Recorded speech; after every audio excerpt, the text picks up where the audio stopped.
everybody, and welcome to a new great show. Now, you might be wondering, Charles, what are you doing back live? I'm like, listen, this season I wanted to give you something different. I know on my Jump podcast, everybody's like, oh, I want to see your guests. Who are you talking to? They sound interesting. So I'm giving you a two-parter.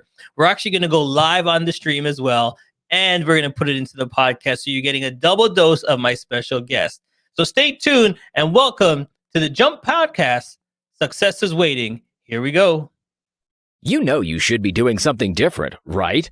Hey, I'm talking to you. Do you believe that you have the gift for greatness or have a special talent, but don't have the courage to take that next step? Always wondering how others made it look so easy? Well, welcome to Jump, the show that will bring you special guests just like you and me. How did they get the courage to jump into greatness? Doing what they love and living the good life. So, get ready to jump with your host, Charles Matthews Jr. Yes, let's get ready to jump with my next guest. Please welcome to the show, Tiara. Are you there? Hello. I am here. Hello, everybody. There you go. How you doing? I'm doing well. Thank you so much. I'm excited to be on your show. I love everything that you're doing. I appreciate it. I look Lady in Red, and maybe I should have had that song playing in the background. You look good with the hat. I can tell that you're feeling good. When you look good, you feel good. That's right. All right. So give us some background on you first. Before we dive into your business and your story, give me the background. Born and raised, give us the story.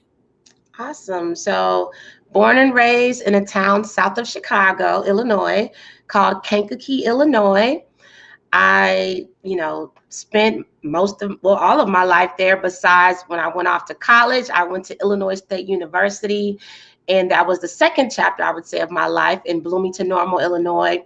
That's where I went to college and was an active person on campus. I became a member of Delta Sigma Theta Sorority Incorporated. And I also started my career journey in that same town.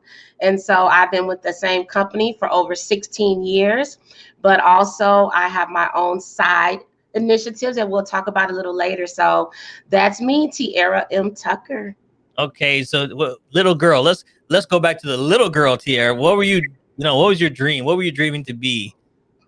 So that's funny that you asked that. So when I was a little girl, I remember always being the person that was willing to talk, and I would be like a spokesperson for my class in my school. I remember writing my first children's, I guess you can call it a book. And I actually won. So I represented my entire school and my district at a writers competition for young authors in Illinois. So as destiny would have it, and I love to share this story, I was a little girl, wrote this story, which was an empowering and an inspiring story when I didn't even know what those words meant at the time. Yep. I won the competition. My mother and I went to Illinois State University. I was probably 9 years old, and I received my award on the campus of ISU. And I remember saying, I want to go to college here one day.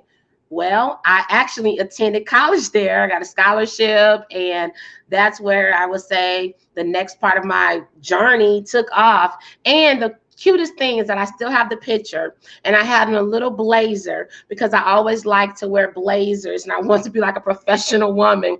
So here I am now. I'm living in Dallas, Texas. I still love to ride and represent. I'm in PR, and I love to still talk, and I still love to wear blazers. That's a great story. Everything comes around full circle. It did. There you go. So tell us your story on why did you want to do your business? And then, the show is called Jump because we want to get people to don't sit there and just go, oh, I wish I could, or I should, I would have. No, you need to get out of the funk and step ahead.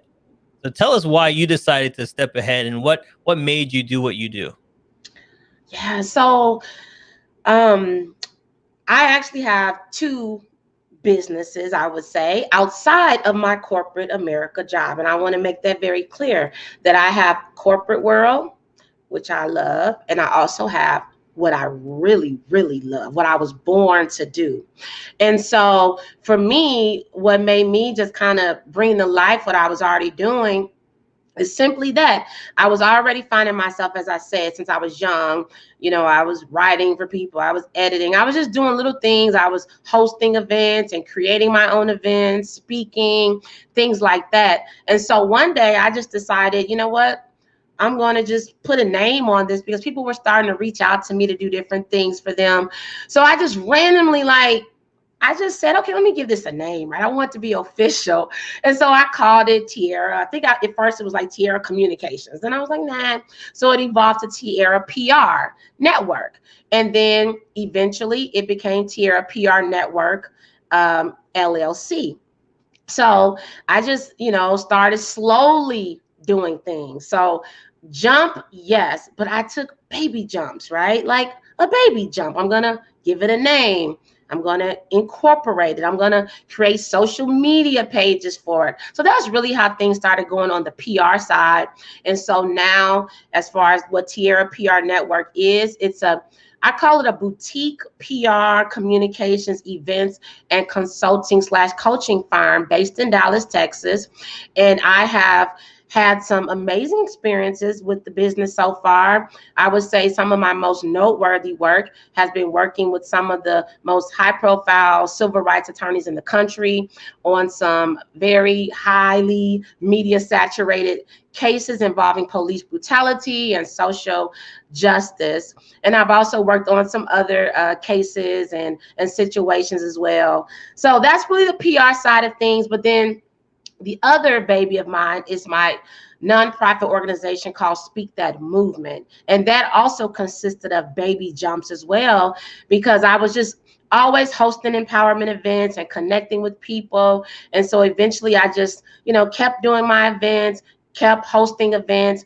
And now I decided in 2020 to evolve my Speak That Movement to a 501c3 charitable organization, where we're equipping and empowering professional women in business along their journeys of dream and goal realization.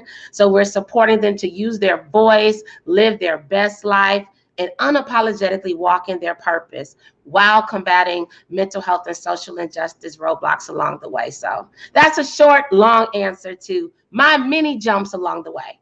All right. So before we get into the next question, there you go. Jason, howdy, good morning. I want to say a good morning to you. So there you go. Thank you so much for tuning in. Okay, so the jumps couldn't have been easy, right? Every jump takes a little fallback and start all over. Talk to us about your fallbacks, because I believe every fallback turns into greatness. So can you tell us a bit about yours? Absolutely. So I would say, and I'll talk about in particular, let's say the PR firm. So again, I was just doing something, right? Like, I think sometimes people are always looking for the end, but I learned enjoy the journey, right? So just doing things here and there, and along the way, I'll be honest, I ran into situations with people that I was like, oh my God, is this what business is like? Because I don't know if I want to be a part of this. All people aren't nice people, right? So I ran into that. But I just think for me, I always wanted to make sure that I was true to who I was. I always wanted to be a woman of integrity and a woman that, really did want to make a difference in the world. So that's what I stand by. But I will say, yes, there have been those hurdles where I've questioned, like, why am I even doing this? But then also I would say on the 501c3 side, where I'm really on a mission to, empower people and connect people and inspire people. And from time to time, I have moments where I'm like, okay, what is this even worth it? Does anybody even care? Right. Those moments. But I just have the mentality that, you know what, even if I question, do people care? Am I reaching people? I really go by the mentality that don't focus on quantity, focus on quality.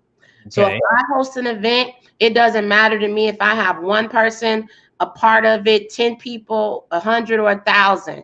and hopefully one day millions. But right now, I'm just focusing on doing what I know I was called to do, one step at a time, one person at a time, and changing lives along the way. So yeah, there have been setbacks, but I'm resilient. I'm resilient.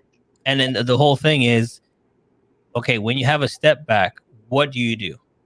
That's the number one thing that I'm always asking my guests is, when you had your setback, did you say, oh, why am I doing this? Should I be still doing this again? How'd you get over the setback? Yeah.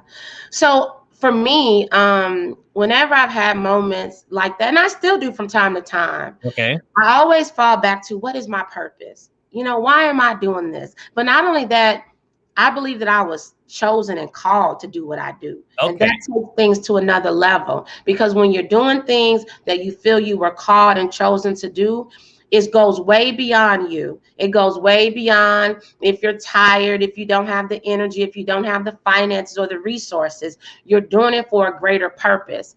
Hence, purpose. Purpose isn't about you. It's about who you're impacting. And so I've had moments where I would get a random email or a random message, and people might say, wow, I really enjoyed that show today. I Okay. had an example of a young woman that I met at one of my events. I didn't know her. She stumbled upon the event. She decided to attend. This is when I was actually having face-to-face events early January of last year. Fast forward, I had a virtual event because I've been doing virtual events due to the pandemic.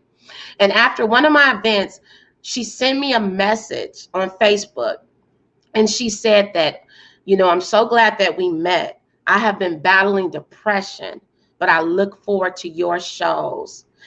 So when you get a message like that, that becomes the why. It becomes my why, because it helps me remember that what I'm doing, it has purpose. It's touching lives, one person, one life at a time.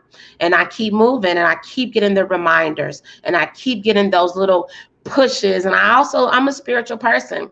I feel like the angels, they come and they're there. So those are the reasons why I just keep moving forward, even when setbacks come. I know it's a greater purpose, and I know that it's leading to even more. All right. So here's the other question then. It's without faith, because you said you're a strong faith person. How do you go back onto your faith when things are not happening? I think for me, it goes back to the why. Like, why are you doing it?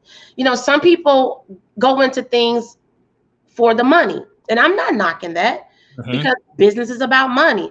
But Right. I also believe that sometimes if we do things simply for the money, money comes, money goes. As my mom told me, she said, you can be a millionaire one day, but if you spend $1, you're not a millionaire anymore. That always stuck with me. So you can do things for the money may come, the money may go. You may have an opportunity today that pays you well. You may have an opportunity today that's supposed to pay you and falls through. But when you do it because you love it, because you believe in it, then guess what? The money is the added bonus, right? The money comes in different ways. And so I think for me, faith is a big thing, but also it's knowing that I really love it. Like, I feel like when you can wake up and think about something, when you can stay up at night and you're still thinking about something, when you can plan things in your sleep, or just find people constantly coming to you about the same thing because they see that gift in you, that's when you've identified your purpose. And when you've identified your purpose, everything else just comes. And that's what keeps me going. And I'm sure people who are also similar to me. All right. Here we pop this up right there. Don't focus on the quantity, focus on the quality. There is a golden knowledge and the nugget. There you go. There's I like that. I like that a lot. Now, not everybody thinks that the golden nugget is there. Yes. How do you know what I mean? They're like, oh, I haven't seen it yet. I've been doing this so long. How far do you go without you just saying, I quit? You know what I Yeah. mean? There's a picture that I love of this guy. He's digging and he's digging, and in the hole, he's digging all the way down. And now if he only swung that axe 5 more times, he would have hit the jackpot. But he gave up just before the last 2 strikes. How do you keep going in business and not saying, I'm not seeing anything, nothing's happening, and just give up? Yeah. That is an amazing question, and I think that that is really the question of the day, of the lifetime, because I think that, if we think about some of the most amazing um, achievements, right? If we think about some of the most awesome performers or athletes or inventors, they didn't stop, right? An athlete, Kobe Bryant. I actually read a book that his trainer wrote.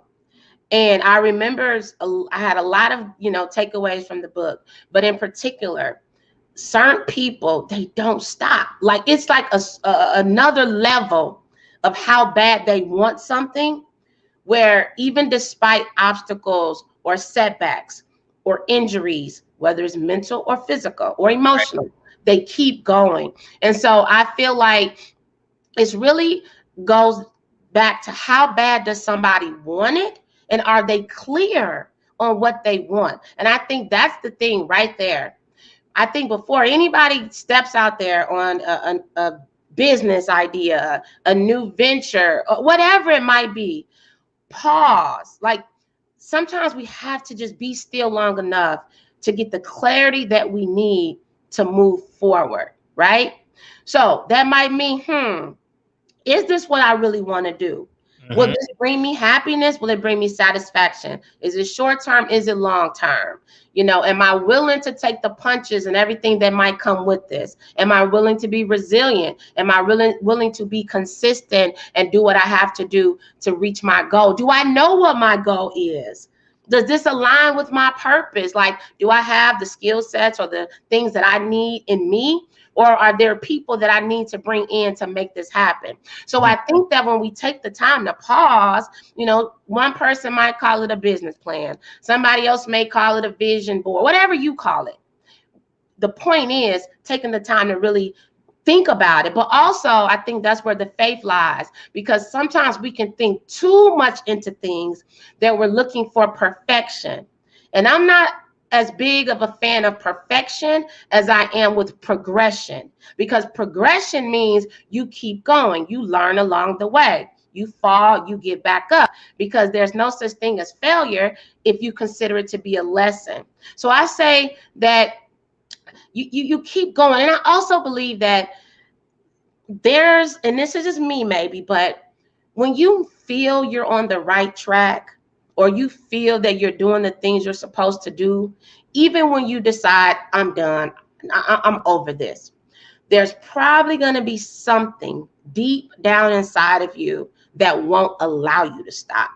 And if you can on that feeling, that urge, that sensation, that push, that pull that tells you don't stop, keep going, then you just got to keep going, because you never know what's on the other side of your next try, your next day, your next moment. Because I think that it's a journey. It's a journey. And sometimes the greatest things come to those who didn't give up. Make yourself curious enough to know what might happen if I keep going. Yeah, I like that part. That next step. If I keep going, what might happen? And if I feel like I want to give up, I'll be like, listen, I'm giving myself a deadline. And when I get to that deadline, I'm not going to give up. I'm going to say, what happened? Let me look back at it. And that's what I think we fail at, is that we don't look back and say, hey, look at all the good things I did. We just look at, I'm stuck. I didn't do anything, but we didn't look at the good, positive things that we did before. And I love that, Charles, because it is so important to keep track of the good, right? Like, I did an exercise as I was launching the 501c3. Now, granted, I've been doing Speak That Movement for years, but I decided to make it a 501c3. So in the process of doing that, I went through an exercise with my board, where I literally went back to January 1st, 2011, when I first had the thought of Speak That. I went back to March 2nd, 2011, when I created and hosted the very first Speak That event. So I went from 2011 all the way to the end of 2020. I didn't even realize that I had created some events, that I had hosted events, that I had connected things. I was in awe with the journey.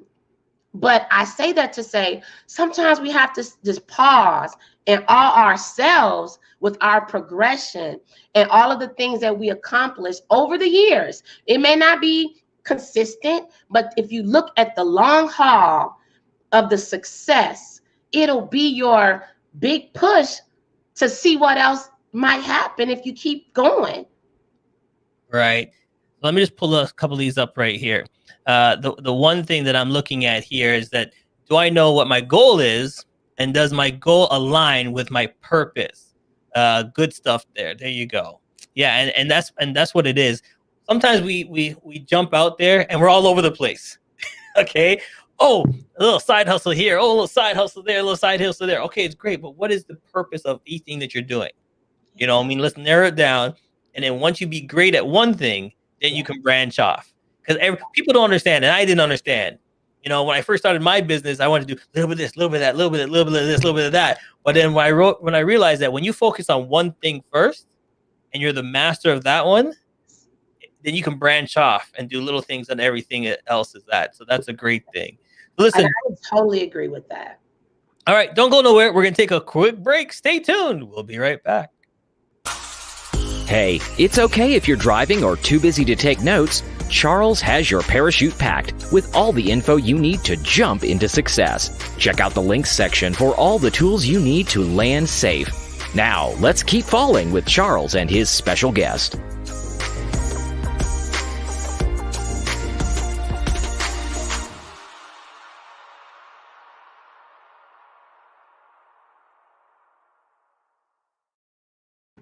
Yes, don't go nowhere. I'm here with my special guest, Tiara. Thank you so much for coming on and enjoying it. So where can we find you? Give us your socials. Yeah, so I am on Facebook, Tiara M. Tucker. I'm on LinkedIn, Tiara M. Tucker. I am on Twitter, Tiara M. Tucker. I am on Instagram, but I'm not on Tiara M. Tucker on Instagram because I kind of have a little fun on Instagram. But I'm also on all of those platforms with Speak That Movement. So you can go to Facebook, Speak That Movement. On Instagram and Twitter, it's Speak That Movement, but you'll find it with Let's Speak That, but it's still under the Speak That Movement name. And then also my websites, which might be the easiest way, because if you go to tiaraprnetwork.com, I have my social handles on there on the Tiara PR Network side. There's my website. And if you go to the speakthatmovement.com, which is Speak That Movement, I also have my social handles as well as my YouTube channel on the Speak That Movement page as well. All right. Now we're going to play a quick game. Okay, I like games. Are you ready? It's fun, it's interactive, and we're just going to get to know you a little bit more. Are you ready? I'm ready. Let's do it. All right. It's called Quick Fire. All right, here we go. Favorite song?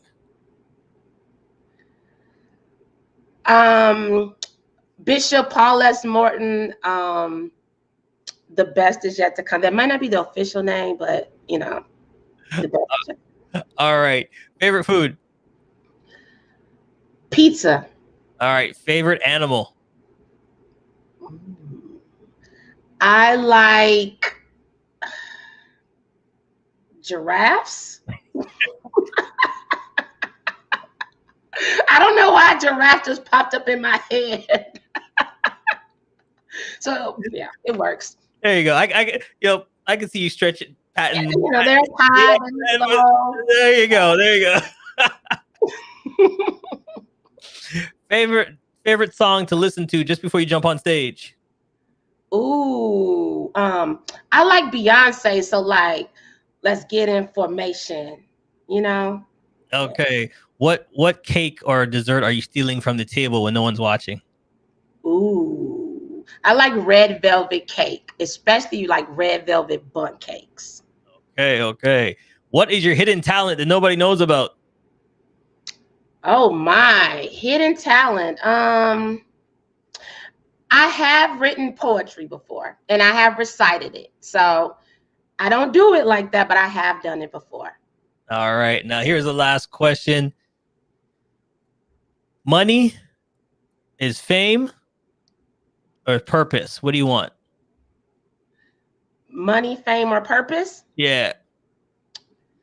I want purpose because the money and the fame is going to come rolling in. Okay. There you go. That wasn't so bad, I might have lied a little on the giraffe, but hey, I still like giraffes. I don't know if it's my favorite, but I like them. Listen, I don't think you had to tell anybody you lied about that one, because that one we can figure that one out. All right. So close out the show. We have another quick game. It's called Pick 3. So you pick 3 numbers between 1 and 10, and I'm going to ask you those questions that are already pre-populated, and you pick your own questions for the end of the show. So give me 3 numbers between 1 and 10. Okay. 1, 6, and 10. Like it. Okay. Question number 1. What is one thing you wish you knew before you jumped into your career? I wish I knew that I could do it totally scared, with limited to no resources, and that every step of the way would get me closer and give me everything that I needed. Okay. Number 6. What's the one myth about your business that you want to scratch out that everybody thinks? What's the one myth? I hear people say, like, when they see me, that I look like I'm so confident, or things are just so natural when I'm speaking on behalf of my business or with my businesses.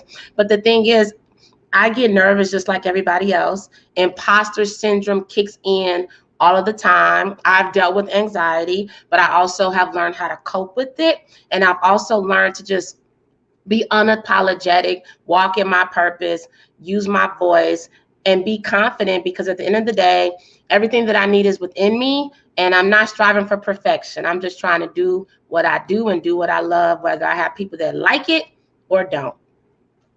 All right. You should create your own signature question. What would that question be? Ooh.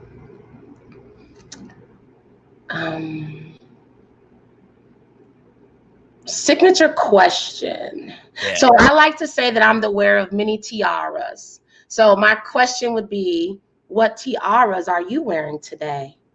And the answer is? My answer? I am an empowerment connector, a passionate speaker, a founder, a CEO, a philanthropist, a businesswoman, and a person that really just wants to live her best life and help people along the way. Those are my tiaras that I'm wearing. There you go. Well, listen, thank you so much for joining us on The Jump. Success is waiting. But do your shout outs before you go. Tell everybody. See you later. Bye, everybody. Live your best life. Dream it, believe it, speak it, and walk it. 2021 is your year. Do it scared. Do it. Jump. Whether it's a baby jump or a big jump, the world is waiting on you. Your legacy depends on it. Be safe. You got it. All right, everybody. Thanks for watching. We'll see you next time. Thank you for listening. If you liked the show or have a comment, we would love to hear from you. Join our mailing list, and as always, check out our special deals links below. I hope this has inspired you to look at your life and jump. See you next week.